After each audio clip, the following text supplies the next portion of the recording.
But this upcoming season, the 2015 season, the Giants are going to be celebrating the 25th anniversary of that 1990 New York Giants championship season. So I'll just start off simple. Can you believe it's been 25 years? Well, I tell you, I can't believe it's 25 years already. Yeah. And, from seeing guys over the years from time to time, most of the guys seem to have endured it pretty well. During the course of that 25-year period, I think we only lost one player, but I'm not quite certain if he was on that roster or not. And that was Mr. Stacy Robinson. Uh-huh. But I believe that, over the time, I'm honestly happy to say that most of those guys are doing well.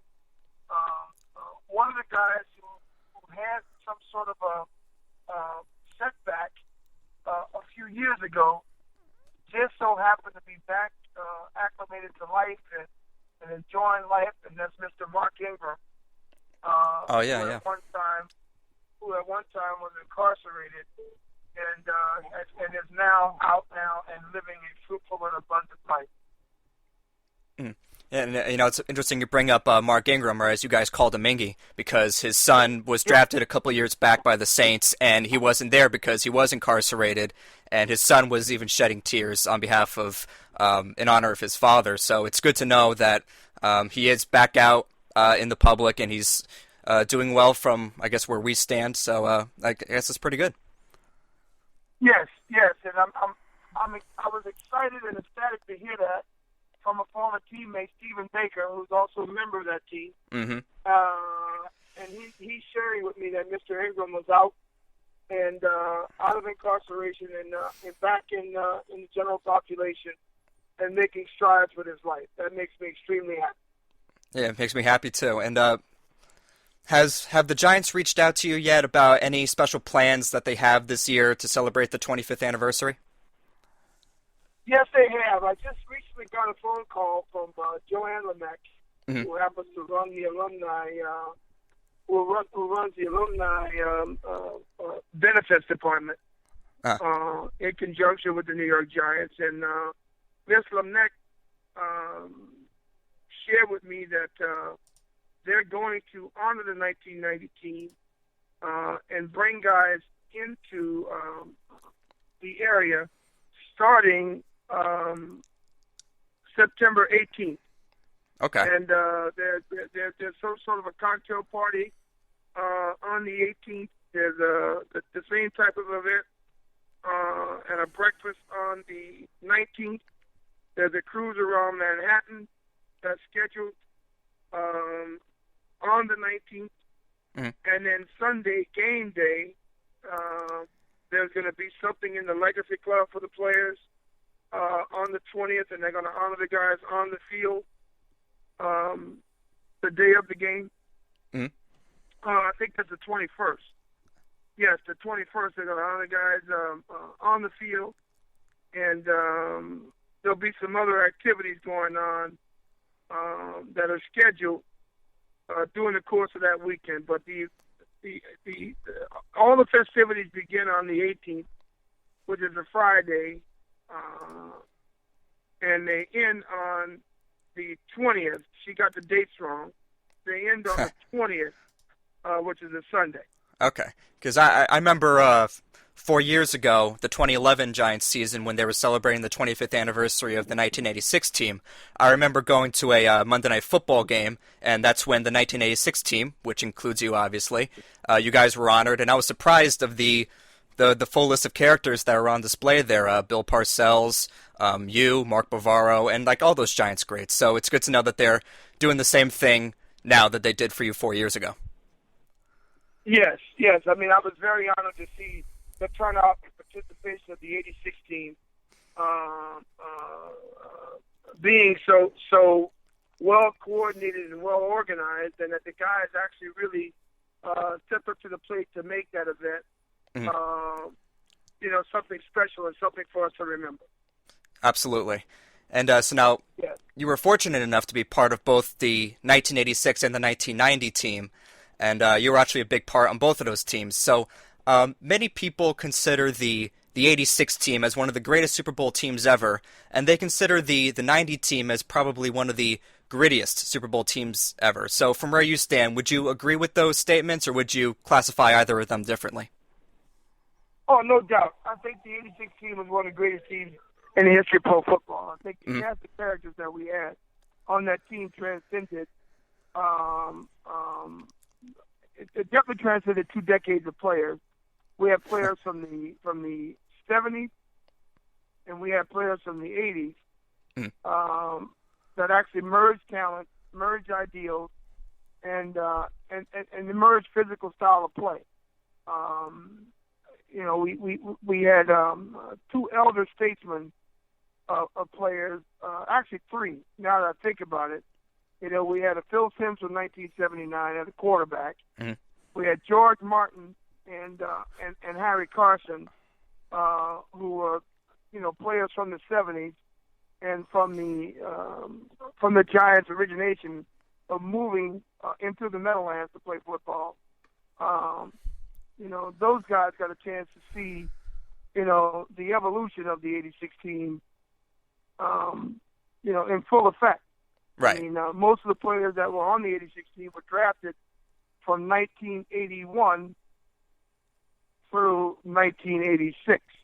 In 86, we drafted 5 guys between rounds 1 through 6 that actually made our roster and helped improve our roster. And of those players, 4 of them were integral players in our run for championship in that particular season. Mm-hmm. And it was quite interesting. It was interesting. No, it was quite interesting to see. Yeah. And because when I think of both teams, the 86 and the 90 team, when I look at the 86 team, I see a team that was peaking as far as talent was concerned with, like you said, the draft classes from 81 to 86. That's you, that's Lawrence Taylor, that's Mark Bavaro. I can think of other people here, but not at the top of my head. But you guys were heading into the 86 season in peak form, and it was going to be a disappointment of a season if you guys didn't win the Super Bowl because you had so much talent peaking at just the right time.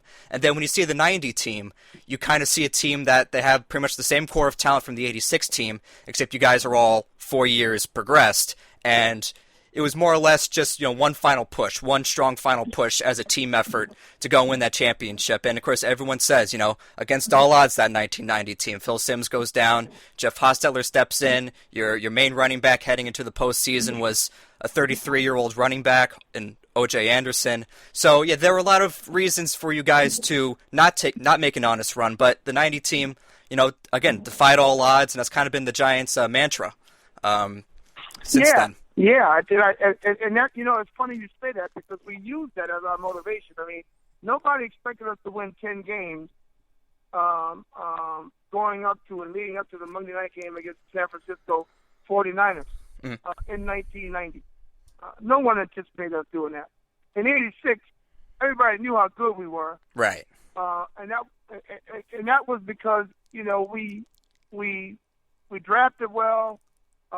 We brought players along. Those players we brought along, they improved. We're talking about a young Carl Banks, a young Gary Reason, a young Lionel Manuel. There you go. Those are the guys I forgot. Yeah, a young Joe Morris as a running back. Mm-hmm. And a few other guys who had finally come along, including myself, and were being accountable. Within our system, and the fact that they hired my college strength coach, who really had an impact on the organization, and Johnny Parker, to come in and teach guys how to get in shape, how to eat right, how to train right, how to train smart, and how to be accountable to one another, right, and build that camaraderie that you need as a football team. To really be productive and to click on the same cylinder at the same time, it was crucial. And the 90 team got that. And they got that because it had a core nucleus of guys from 86 that was returning for an opportunity to now win another championship. Mm. And So if you were to choose, which championship team were you more proud of?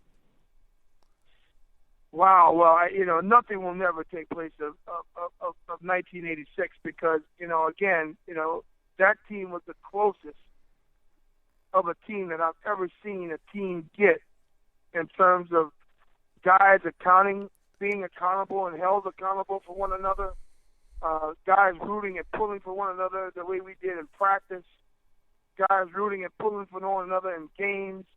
When we sat down, we watched film collectively together as a unit. We just did everything together. We went to dinner together. We just did a lot of things together. And I as tough as it may be, I give a lot of credit to Parcells, Belichick, guys like Harry Carson and George Martin for the leadership exemplified that season, and pulling young guys together for one common goal, and that's to trust one another. Football is a game of trust. Players have to trust coaches. Coaches have to trust players. Players are put in positions to play for coaches, and coaches have to entrust that player can perform the task. And if he can't perform the task, they got to find somebody else to do it. And I think when you look at the '86 team on the field playing the game, you can see a lot of trust and a lot of love in terms of what we did. Okay. Versus what happened in 1990. Versus in 1990, we knew one another and we were close to one another, and a bunch of these guys that played together for a while, and it was great. But ask me if we felt confident enough that we could go out, beat San Francisco in their own place, 15-13. I knocked out their quarterback in that championship run, and then we turn around and we play a Buffalo Bills team that has scored 83 points in 2 weeks against two really good football teams, and then we hold them to 19 points in the Super Bowl. We would have told you you're crazy. But it happened. Yeah. It happened. And it happened because of trust and love and the compassion for the game. I think you feel so strongly about that 1990 team that you actually, in fact, wrote a book about that team, right? That's correct. And That's correct. And I wrote about that because I felt that team was a team that was forgotten, and that the fans didn't forget it, but for the most part, I didn't want the players to forget it, and I want the fans to be reminded. Sure. That was a really good football team, that was quarterbacked by Phil Simms for 10 games, and a championship run by Jeff Hostetler that wouldn't have happened unless we loved and trust one another and gave everything we had for that game. I wanted people to remember that, and I wanted them to remember some of the characters in that game and where are they now. Right. And that book is called When the Cheering Stops, which you co-wrote with sports writer William Bendinson, and even Bill Parcells was kind enough to write a foreword for you. So I guess that's one of those things you just clicked on was the fact that you had a trust in the coach and mostly a mutual trust with Bill Parcells. And, a lot of people look at the Big Tuner and they say, what a great coach, and there's not many like him. And you know what? As sad as that may seem, it's the God-honest truth. I think you can agree with that. Oh, yes, it is.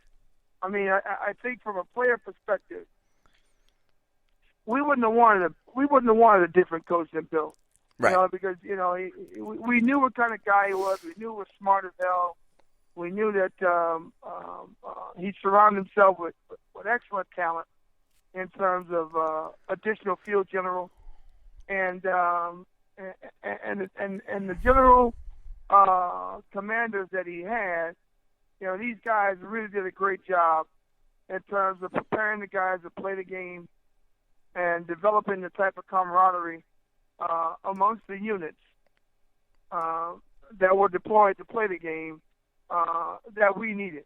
Right. we needed to have that type of leadership, and it worked out. It worked out. That's why whenever I see these guys, I tell them, man, I'm so glad to see you and see that you're doing well and you're prosperous in your life after the sport because of what you gave me while you were in the sport.